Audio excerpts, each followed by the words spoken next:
Bonjour Aurore Berger. Bonjour. L'Assemblée nationale a voté dans la nuit les deux propositions de loi controversées contre la manipulation de l'information. C'est ce que l'on a souvent appelé la loi anti-fake news. Le texte permettra à un candidat ou à un parti de saisir le juge des référés pour faire cesser la diffusion de fausses informations durant les 3 mois précédant un scrutin national. Que se serait-il passé si ce texte avait été en vigueur pendant la campagne de 2017 ? François Fillon aurait-il pu, par exemple, faire cesser la publication des articles qui le mettaient en cause? Alors, je ne peux pas répondre à la place du juge, puisque justement, c'est pas aux parlementaires de définir ce qu'est ou non une fausse information. Le sujet, c'est qu'aujourd'hui, on est confronté en période électorale, et pas que, mais l'idée, c'est vraiment de préserver la sincérité du scrutin. Eh bien, on est confronté à des attaques massives, parce que pour quelques milliers d'euros, vous pouvez acheter de la sponsorisation, c'est-à-dire de la publicité, notamment sur les réseaux sociaux, qui vont renvoyer vers des soi-disant sites, blogs, qui ne sont pas des sites d'information, qui ne sont pas faits par des journalistes, qui ne recoupent pas leurs informations, qui ne les vérifient pas. Et la difficulté, c'est comment on distingue ce qui est une information et ce qui est une manipulation de l'information, qui plus est, qui est diffusée à très grande échelle, qui prolifère et dont on sait à quel point elle peut détériorer une campagne électorale. Pour reprendre l'exemple de François Fillon, dans un cas de figure comme celui-là, comment un juge pourrait-il déterminer en 48 heures, puisque c'est le délai qu'il aura, si la masse d'informations qui est diffusée concernant un candidat à la présidentielle, cette masse est juste ou fausse? Encore une fois, moi, je ne peux pas répondre dans un cas précis. Oui, mais c'est intéressant de se référer à l'histoire toute récente. Je vais vous donner un exemple qui, pour moi, est très significatif. On a eu une campagne instrumentalisée par l'extrême droite qui visait Najat Vallaud-Belkacem. Vous en souvenez peut-être, tout d'un coup, on a vu une prolifération de messages avec une fausse carte d'identité qui était diffusée en disant Najat Vallaud-Belkacem s'appelle en réalité Claudine Dupont, qui visait clairement à lui nuire et on savait qui étaient les émetteurs. Eh bien, si elle avait été candidate à l'élection présidentielle, il est évident que ça aurait pu gêner sa candidature parce que ça aurait semé le doute auprès des électeurs avec une information immédiatement vérifiable par un juge puisque c'était carrément son identité propre qui était mise en cause. Donc, on sait faire la différence entre ce qui est dans certains cas, c'est évident, mais dans d'autres, ça l'est beaucoup moins. Mais c'est au juge, justement, de statuer et de savoir.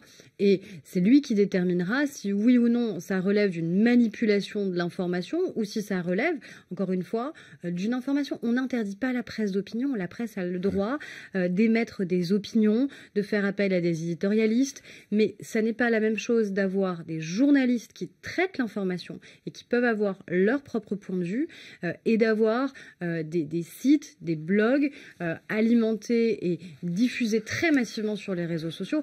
Et on l'a bien vu hier. Moi, j'étais en séance avec mes collègues une partie de la nuit. Et c'est le texte sur lequel l'extrême droite s'est le plus mobilisée depuis le début de cette mandature. Et c'est quand même très éclairant sur ce que ça dit, sur la manipulation de l'information et sur leur volonté, évidemment, qu'on ne puisse pas nuire à la manipulation de l'information. Mais on peut imaginer que le résultat de l'élection présidentielle aurait été différent, finalement, avec ce texte. En 2017. On ne peut pas l'exclure, ce scénario. Je ne peux pas répondre. Moi, je sais que pour avoir fait d'abord la campagne d'Alain Juppé, qu'on a subi des attaques extraordinairement violentes. Vous vous souvenez probablement de la campagne Ali Juppé, par exemple, où on disait qu'Alain Juppé construisait la plus grande mosquée d'Europe. Il suffisait de regarder tout simplement avec les services d'urbanisme pour savoir que c'était faux. Où on a quasiment dit qu'il s'était converti à l'islam. Pareil, il y a des informations qui sont immédiatement vérifiables et dont on sait qu'elles n'existent que dans un seul but, altérer la sincérité du scrutin. À ça, j'ajoute aussi qu'on ne sait pas qui achète la publicité. Ça peut être des États étrangers, ça pourrait être demain des groupes terroristes, ça pourrait être des très grands patrons étrangers, j'en sais rien. Ça veut dire des gens qui ont des intérêts et qui souhaitent nuire à la vitalité de notre démocratie. Et on ne peut pas à chaque fois, je sais pas, passer pour des lapins de 6 semaines ou des petits chatons où on accepte comme ça que la démocratie puisse être bafouée. C'est extrêmement grave. Et l'avantage, c'est qu'avec ce type de législation, eh bien, les choses changent. Je vous donne un exemple pour conclure. En Irlande, référendum sur la question de l'ouverture de l'IVG pour toutes les femmes. Eh bien, Facebook a subi un certain nombre d'attaques, c'est-à-dire que la plateforme a vu l'achat massif, la tentative d'achat massif de publicité contre l'ouverture à l'IVG par la Russie et a bloqué, du coup, l'achat de pubs par des pays étrangers. Les ministres ont commencé hier à passer leurs entretiens d'évaluation avec le Premier ministre. C'est un peu la culture du privé, la culture de l'entreprise appliquée au gouvernement. Que se passera-t-il si l'évaluation d'un ministre révèle qu'il n'a pas vraiment atteint ses objectifs ? Déjà, pourquoi n'auraient-ils pas atteint leurs objectifs ? Si on fait une évaluation, c'est pour s'assurer qu'il les a atteints. Si on le sait déjà, c'est pas la peine. Non, donc, mais moi, je trouve que c'est accepter l'hypothèse. Non, mais en tout cas, moi, je trouve que c'est une bonne méthode. Moi, je viens du privé. Ouais. La plupart de mes collègues, on vient tous du privé. Donc, on a toujours été habitués à avoir des évaluations régulières pour savoir si on regarde la feuille de route qui était la nôtre, on a ou non rempli nos objectifs. Et ça, je pense que c'est nécessaire. Et je pense que ça permet aussi aux Français de juger sur ce qui a été conduit depuis un an, ce qui reste à réaliser, et sur aussi les résultats obtenus, parce qu'il y a non seulement ce qui a été voté, ce qui est mis en œuvre, et comment on évalue ensuite les résultats. En matière de politique éducative, par exemple, on a pu immédiatement vérifier que le dédoublement des classes de CP en REP+, était une mesure qui permettait aux enfants de mieux savoir lire, écrire, compter. Quand vous regardez la réforme du baccalauréat, vous savez bien que l'implémentation progressive de cette réforme, elle ne donne pas des résultats à 1 an ou à 2 ans, mais sur une génération. Alors, et la réponse à ma question. Que se passe-t-il si un ministre n'a pas rempli ses objectifs ? Je ne suis pas Premier ministre. C'est le Premier ministre qui constitue le gouvernement. D'accord. Est-ce que les Français vont connaître les résultats de ces entretiens ? Je ne sais pas, j'imagine qu'il y aura un certain nombre d'éléments qui seront rendus publics de manière à ce que chacun... On saura au final si un tel ministre a reçu le tableau d'honneur, l'autre un bonnet d'âne ?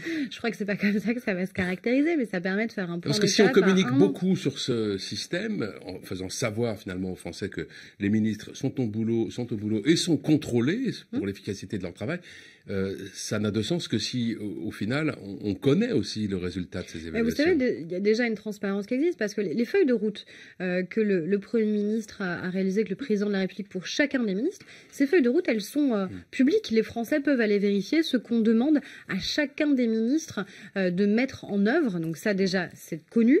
Et ensuite, il y a évidemment une transparence sur ce qui est réalisé et le fait que ce soit, encore une fois, évalué par le Premier ministre lui-même, je pense que c'est une bonne chose.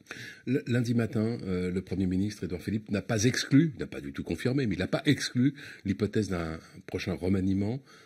C'est en préparation. Vous avez-vous des informations ?